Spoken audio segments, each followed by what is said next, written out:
Il y a des défis qui sont des défis sociétaux, environnementaux, enfin de toute nature, économique bien sûr. Face à ces défis, finalement, il y a des réponses possibles et ces réponses viennent de partout, d'hommes, de femmes, qui ensemble finalement trouvent un autre moyen de faire les choses. Alors l'intérêt de Wave, ça va être difficile à définir rapidement, mais allez, en gros, c'est de faire découvrir l'ingéniosité collective au plus grand nombre. C'est de leur apporter sur place, donc aujourd'hui à Nantes et plus tard à Grenoble et à Toulouse, directement des projets concrets.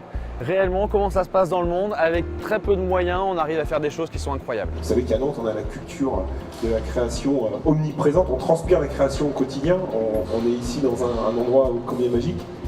On t'appelle faire, et maintenant on croise le fer sur les idées, et je trouve que c'est effectivement aussi un beau clin d'œil et un bel hommage de pouvoir vous accueillir ici.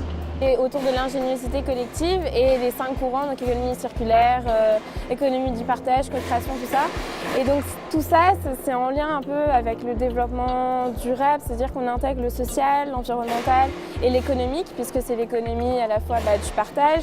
On va essayer d'intégrer tout le monde, toutes les parties prenantes pour travailler ensemble, trouver des solutions, parce qu'aujourd'hui le monde devient de plus en plus complexe, il y a la crise économique, donc on n'a pas forcément les moyens. C'est aussi l'exemple à côté avec notre village Jackie 44, où on a principalement des gens de l'univers des makers qui viennent vous montrer qu'avec pas grand chose, vous arrivez à faire des choses incroyables. On est tous potentiellement des Jackies et l'idée c'était de réveiller le Jackie qu'il y avait en nous, mais dans sa dimension la plus populaire et dans ce rapport un peu d'humilité en quelque sorte à la création et à l'ingéniosité. On nous parle dans le cadre de l'exposition Wave d'ingéniosité collective, voire collaborative.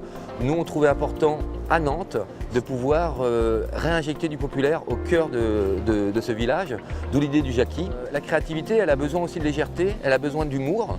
On ne peut pas être que dans un rapport sérieux au monde. On a besoin, je crois, de retrouver dans un monde qui est flat, comme on dit, qui est lourd. On a besoin de retrouver de la légèreté pour reprendre de la hauteur et imaginer le monde de demain. Jackie nous aide en quelque sorte à reprendre de la hauteur et à retrouver de la dérision sur nous-mêmes.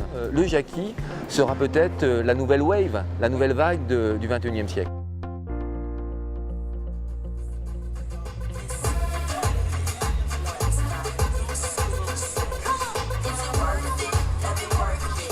L'idée de la disco soupe, c'est en fait de sensibiliser les gens au gaspillage alimentaire.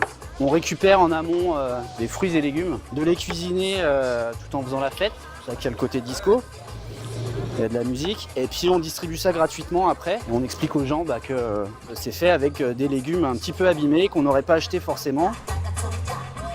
Wave Paris réussi, oui, je dirais oui, parce que d'abord énormément de visiteurs, de flâneurs, de promeneurs qui ont pu découvrir dans un même lieu à la fois effectivement tout ce qu'on peut voir en termes de start-up innovantes, de co-création, d'ingéniosité et autres au travers de l'expo, mais aussi au travers du village off de Jackie 44. Une transposition dans la vraie vie de cette effervescence, de ce bouillonnement du mouvement des makers. Voilà. Donc pour moi, Paris totalement réussi.